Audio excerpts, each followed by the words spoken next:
My husband told his mom that marrying me was his biggest mistake. So, I made him live his dream life. I wasn't supposed to hear it. I'd driven home early from my sister's place because I forgot my phone charger. The house was dark except for the glow from his office. Through the cracked door, I heard his voice, the one he used when he thought he was being profound. Honestly, Mom, marrying her was my biggest mistake. I could have had the life I wanted. His mother's response was muffled, but his laugh was crystal clear. That entitled, dismissive laugh I'd been hearing more and more lately. I know, but I'm stuck now. The kids, the house, all of it. She's like an anchor dragging me down. I stood frozen in our hallway, my hand still on the doorknob. 7 years of marriage, 2 kids, countless sacrifices I'd made so he could pursue his dream of starting a tech company while I worked double shifts as a nurse to keep us afloat. I didn't confront him. Instead, I went upstairs, plugged in my phone, and started planning. The next morning, I asked about his dream life over coffee. If you could do anything, what would it be? I said, smiling sweetly. He looked suspicious but took the bait. I'd be single, living in the city, running my startup without anyone holding me back. No obligations. Interesting, I said, pouring him more coffee. The next day, I filed for divorce. He was served at his office in front of his entire team. When he came home raging, I was calm. You wanted your dream life. I'm giving it to you. This isn't what I meant. No, you'll be single, free from our marriage. The kids and I are moving to my mom's. You can have the house you're so stuck with. I pulled out my laptop. I've documented every dollar I put into your company. $127,000 over 3 years. My lawyer says I'm entitled to half. His face went white. You can't. But wait, there's more. I smiled. Remember your biggest investor? The one who specifically valued your family man image? I have coffee with his wife next week. I'm sure she'd love to hear how you really feel about commitment. Over the next month, I executed everything perfectly. Took my name off the mortgage, but kept records of every payment I'd made. Documented his verbal abuse. Turns out I'd been recording our fights for months. Compiled evidence of how I'd shouldered 90% of childcare while he networked at bars, claiming it was all for business. His company started hemorrhaging investors once word got out about the divorce. Turns out the wholesome family man brand was holding his startup together. His mother called me crying. You're destroying his life. No, I said calmly. I'm giving him exactly what he asked for. The judge awarded me primary custody, half the house value, and a portion of his company's future earnings. He got his freedom and his dream of running a failing startup alone. 6 months later, I was thriving. Started dating a kind orthopedic surgeon who actually respected me. Got promoted to head nurse. The kids adjusted beautifully. Then my ex called. Please, he begged. I made a mistake. I want our family back. Funny, I said. I thought marrying me was your biggest mistake. I was angry, stressed. No, you were honest. And now you're living your truth. Last week, his company folded completely. His mother stopped speaking to him when she found out he'd been lying about his financial situation. He's back in his childhood bedroom at 35, exactly the man he deserved to be. But here's what he doesn't know yet. That coffee date with his investor's wife, we became friends. Close friends. And yesterday, she handed me a folder containing some very interesting documents about my ex's business practices that might interest the IRS.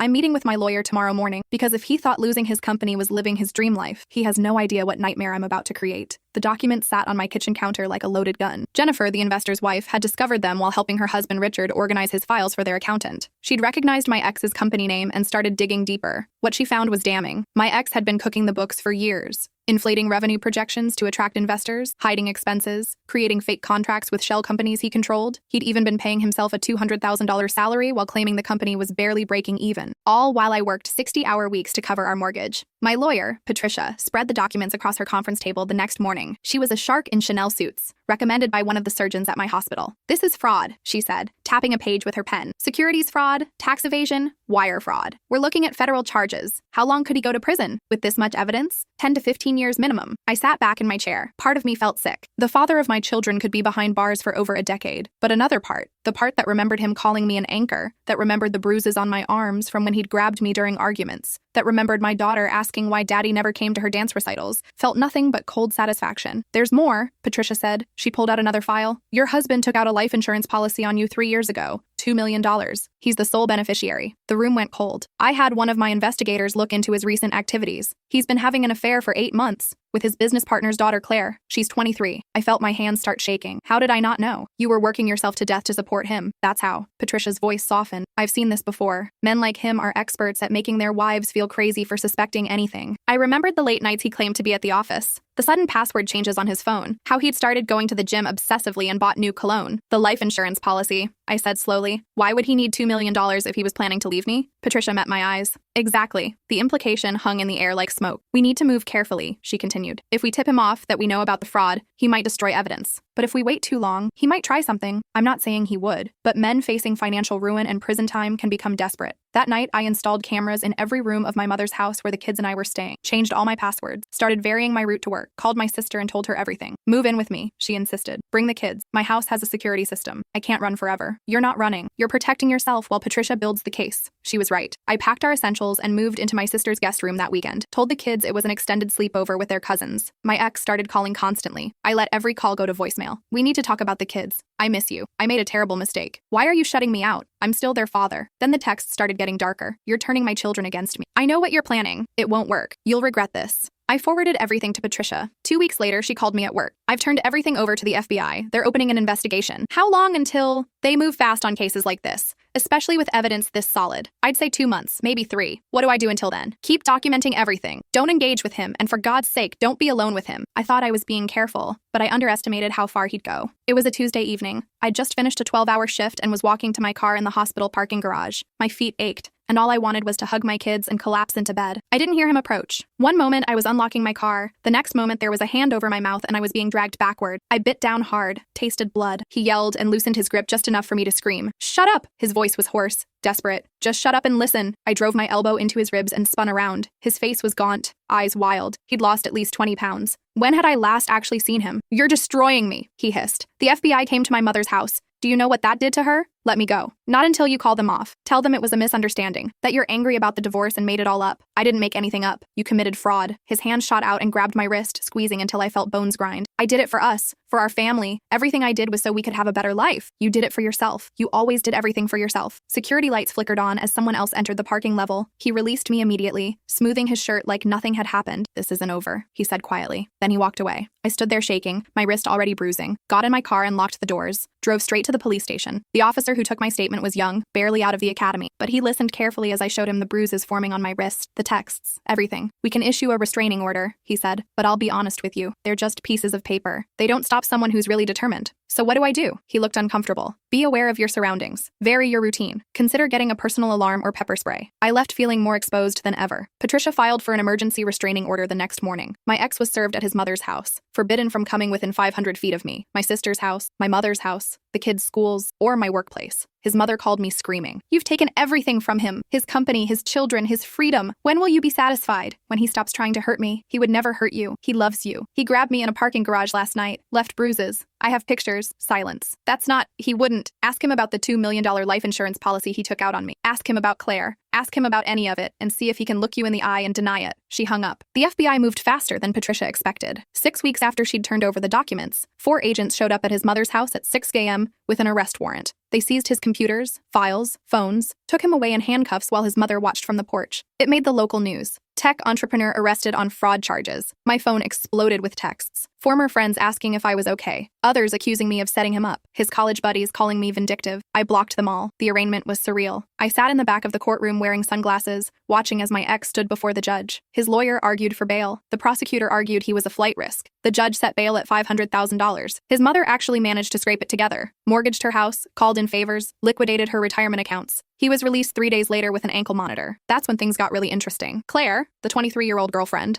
left him immediately. Turns out she'd been in it for the money and status. Once those disappeared, so did she. His business partner sued him for misrepresentation and fraud. 3 other investors joined the lawsuit. His mother finally looked at the evidence, really looked at it. She called me 2 weeks after his arrest. "I need to talk to you," she said. Her voice sounded hollow. "In person." We met at a neutral location, a coffee shop far from both our homes. She looked like she'd aged 10 years. Her hands trembled as she stirred her coffee. "I found out about Claire," she said finally. I confronted him. He admitted everything. The affair, the fraud, all of it. I waited. He also told me about the life insurance policy. He said it was just standard financial planning, but her voice cracked. I saw the way he said it. I've known my son his whole life, and I saw something in his eyes that terrified me. "What are you saying?" "I'm saying I think you were right to leave. I think you might have saved your own life." She pushed an envelope across the table. "This is every penny I put toward his bail. I want you to have it for the kids, for their college funds or whatever they need. I can't take this. Please." I enabled him his entire life, made excuses for him, believed him when he said you were the problem. This is the only way I can begin to make it right. I looked at the envelope. "How much?" "50,000. It's all I have left liquid after the bail. My house is gone, but I have a small pension. I'll be fine. What will he do when he finds out? I don't care anymore. I'm done protecting him from consequences." She stood to leave, then paused. "I never told you this, but when he was 16, our family cat disappeared. We found it a week later in the woods behind our house, strangled. I knew it was him, but his father insisted it must have been wild animals. I let myself believe it." The coffee shop suddenly felt too small, too bright. "Your children," she continued. "They're good kids, sweet and kind. They got that from you, nothing from him." After she left, I sat there for a long time, holding the envelope. The trial was set for 6 months out. In the meantime, my life slowly reassembled itself into something new, something better. I started therapy, unpacking years of emotional abuse I hadn't recognized while I was living through it. The therapist helped me see the patterns, how he'd isolated me from friends, made me doubt my own memory, convinced me I was lucky he'd married me. He called me an anchor, I told her during one session. You were, she said. You were the thing keeping him tethered to reality and consequences. That's why he resented you. The kids were in therapy too. My daughter Emily was 7. My son Christopher was 5. Emily remembered more than I'd hoped. Christopher just seemed confused about why Daddy didn't live with us anymore. Did Daddy do something bad? Emily asked one night while I was tucking her in. I chose my words carefully. Daddy made some choices that hurt people. Sometimes grown-ups make mistakes, even big ones. Did he hurt you? I met her eyes. They were so much wiser than 7-year-old eyes should be. Yes, sweetie, he did. She nodded slowly. I heard him yelling at you sometimes. When I was supposed to be asleep, my heart broke. I'm sorry you had to hear that. Are we safe now? Yes, we're safe now. She hugged me tight. Good. I like it better here with Aunt Rachel anyway. Her house doesn't feel angry. Out of the mouths of children. My boyfriend, David, the orthopedic surgeon, was patient with the chaos of my life. He'd been through a difficult divorce himself and understood boundary. He never pushed to meet the kids until I was ready. Never questioned why I needed to check my security cameras 3 times before bed. Take your time, he'd say. I'm not going anywhere. When I finally introduced him to Emily and Christopher 4 months into our relationship, he brought them books instead of toys. Sat on the floor and read to them. Didn't try too hard to be liked. He's nice, Emily pronounced afterward. He has a calm voice. That was the highest compliment she could give. The legal proceedings dragged on. Discovery, depositions, motions. My ex's lawyer tried every trick to get evidence thrown out. Argued entrapment, claimed the investigation was tainted. Nothing stuck. The prosecutor's case was airtight. They had bank records, emails, testimony from employees who'd been pressured to falsify documents, everything. But my ex's lawyer found one angle that worried Patricia. They're going to argue diminished capacity, she told me. Claim he was having a mental health crisis, that his judgment was impaired. That's ridiculous. It might work for a plea deal. Get him reduced charges, less prison time. I don't want a plea deal. I want a trial. The prosecutor might not give you that choice. If his lawyer offers something reasonable, they might take it to save the expense of a trial. I thought about Emily asking if we were safe now, about Christopher's nightmares where Daddy came to take him away, about his hand around my wrist in that parking garage. Tell the prosecutor I want to testify, I said. Put me on the stand. Let me tell the jury who he really is. The plea negotiations fell apart 2 weeks later. My ex rejected every offer that included prison time. He genuinely believed he'd be acquitted. So we went to trial. The courthouse was old, all marble and dark wood. I sat in the gallery every day, watching as the prosecution built their case brick by brick. They called the employees he'd pressured, the investors he'd defrauded, forensic accountants who walked the jury through the shell companies and fake contracts. They called Jennifer, who explained how she'd found the documents. They called the insurance agent who'd sold him the life insurance policy, who testified that my ex had specifically asked about accidental death clauses. Then they called me. I wore a navy blue suit, no jewelry except my nursing school ring, hair pulled back. I wanted to look credible, professional, unshakable. The prosecutor was a woman in her 50s named Diana Ortega. She'd told me beforehand to speak clearly, look at the jury, tell the truth. Mrs. Brennan, she began, can you describe your marriage to the defendant? I took a breath. At first, it was good. He was charming, ambitious. He talked about building a future together. When did things change? About 2 years in, he started a tech company. I supported him financially while he got it off the ground. I worked as a nurse, double shifts, sometimes triple. I put $127,000 of my own money into his company over 3 years. Did he ever pay you back? No. He said once the company was successful, we'd both benefit. How did he treat you during this time? I glanced at my ex. He was staring at the table, jaw clenched. He became verbally abusive, called me stupid, worthless, said I didn't understand business. When I asked questions about the company finances, he'd get angry, tell me to stay in my lane. Did the abuse ever become physical? Yes. He would grab my arms during arguments, hard enough to leave bruises. He shoved me against a wall once when I suggested we needed marriage counseling. And 6 weeks ago, he attacked me in a parking garage when I wouldn't agree to drop the charges. The defense attorney objected. The judge overruled. Diana pulled up photos of my bruised wrist on the screen. Are these from the parking garage incident? Yes. What did the defendant say to you that night? He said I was destroying him, that I needed to call the FBI and tell them I'd made everything up. Had you made it up? No. Everything I reported was true.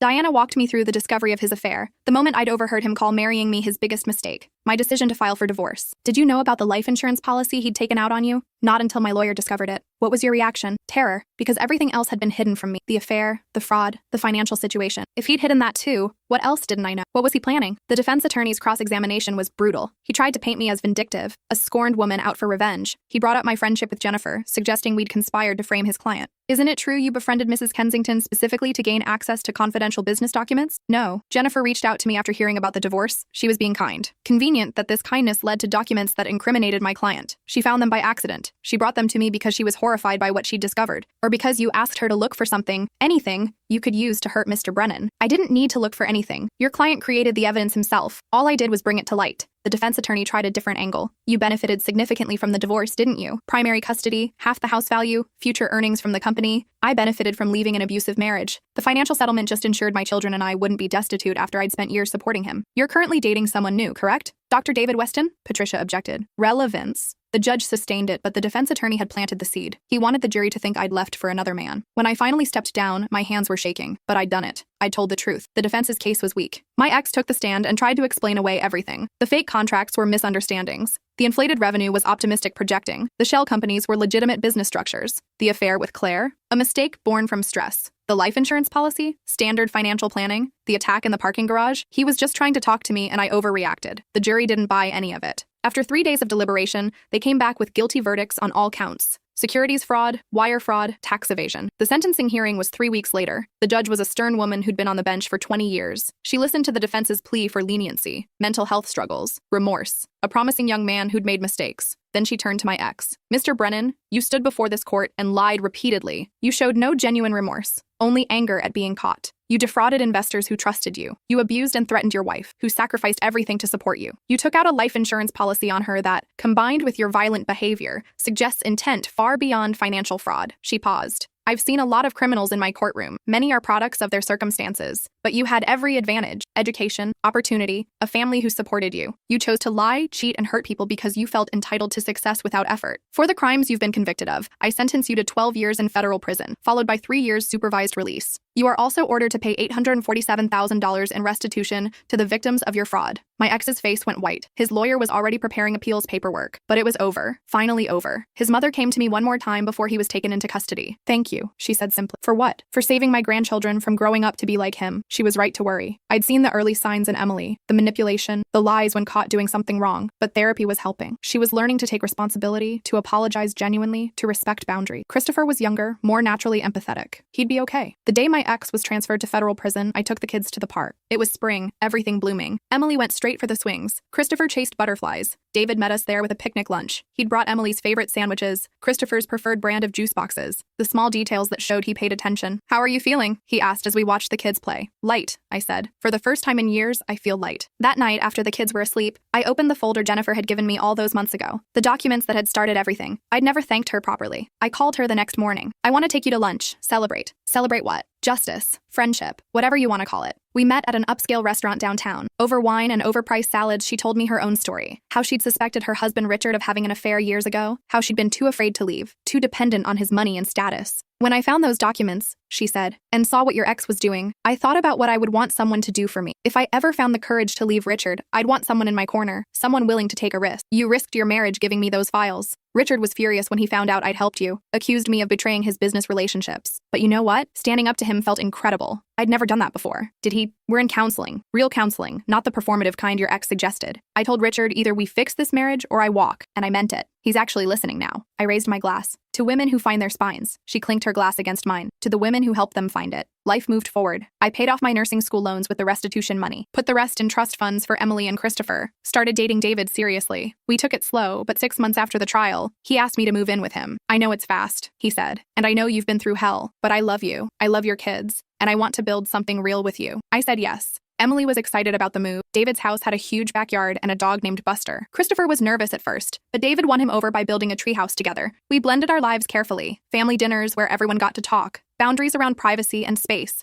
Therapy for all of us, individually and together. Emily started calling David by his first name, not Dad. That was fine. Christopher asked once if David was going to be his new daddy. David is David, I explained. He cares about you and wants to be part of your life, but you get to decide what you call him. Can I call him Papa David? My heart melted. If he's okay with it, that's perfect. David cried when Christopher asked him, actual tears streaming down his face as he nodded, yes. 2 years after my ex was sentenced, Emily came to me with something she'd found while cleaning her room. An old card he'd sent her for her 5th birthday, before everything fell apart. To my brilliant daughter, it read, you're going to change the world someday. Love, Daddy. She stared at it for a long time. Do you think he meant it? I sat beside her on her bed. I think in that moment, he did. Your father loved you and Christopher. He just loved himself more. Will he ever get out of prison? In about 10 years if he behaves well. You'll be 17, almost an adult. Do I have to see him then? Only if you want to. That's always your choice. She nodded slowly. Then she tore up the card and threw it away. I don't want to remember him that way. The person in my head now is the person who hurt you, who hurt us. I'd rather just let him go. At 8 years old, she was already wiser than most adults. Christopher didn't remember his father well. Sometimes he'd ask questions about him, but mostly he seemed content with the life we'd built. He called David Papa David and meant it. My ex's mother sent cards on the kids' birthdays, money at Christmas. She never tried to arrange visits or push for a relationship. She'd accepted her role in how her son turned out and was trying, in her own way, to do better. I forgave her eventually, not because she deserved it, but because holding on to anger was exhausting. 3 years after the trial, I was promoted to nursing director at the hospital. It came with a significant raise and my own office. I framed my nursing degree and hung it on the wall along with a photo of Emily and Christopher. David and I got married in a small ceremony in our backyard, just family and close friends. Emily was my maid of honor. Christopher was the ring bearer. As I stood there in a simple white dress, promising to love David for better or worse,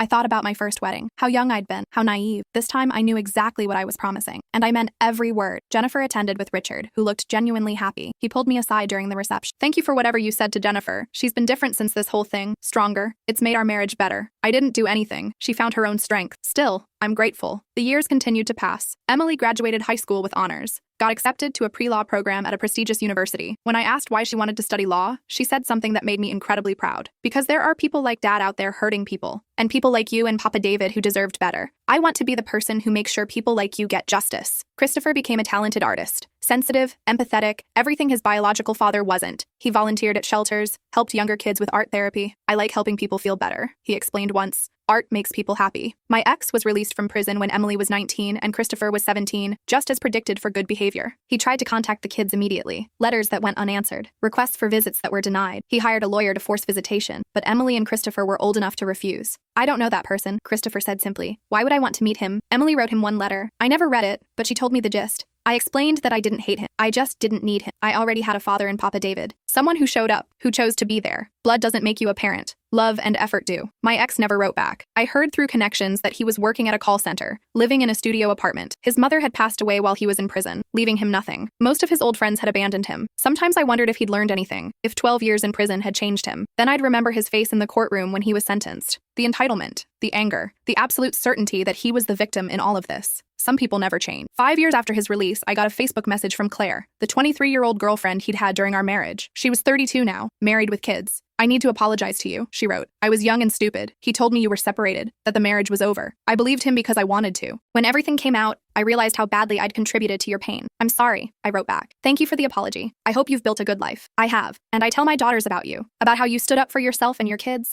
about how you didn't let him break you. You're kind of my hero." I stared at that message for a long time. Hero felt like too big a word. I'd just been a woman who refused to be treated like garbage, who documented abuse, gathered evidence, and used the legal system the way it was meant to be used. But maybe that's what made someone a hero now. Not grand gestures, but simple refusal to accept unacceptable treatment. On my 50th birthday, David threw me a surprise party. The house was full of people. Nurses I'd trained, friends I'd made, family who'd supported me through everything. Jennifer was there with Richard, still together, still working on themselves. Patricia, my lawyer, came with her wife. My sister Rachel brought her whole family. Emily flew in from law school. Christopher drove up from art school. As I looked around the room at all these people who genuinely cared about me, I felt overwhelming gratitude, not just for them, but for the woman I'd become. The woman who'd heard her husband call her his biggest mistake and decided to become his biggest lesson instead. Later that night, after everyone had gone home, I sat on the back porch with David. The kids were inside watching a movie. The house was warm with laughter and love. "Do you ever think about him?" David asked quietly. "Sometimes. Less and less as the years go by." "Do you regret how it all went down?" I thought about it. I regret marrying him. I regret not seeing the warning signs earlier, but I don't regret anything I did after I overheard that conversation with his mother. Every choice I made was to protect myself and my kids. That's not something to regret. He squeezed my hand. "You're remarkable, you know that? I'm just someone who refused to be an anchor anymore." "No," he said. "You were never an anchor. You were a woman holding a sinking ship together with your bare hands. The moment you let go and saved yourself, that's when you truly started living." He was right.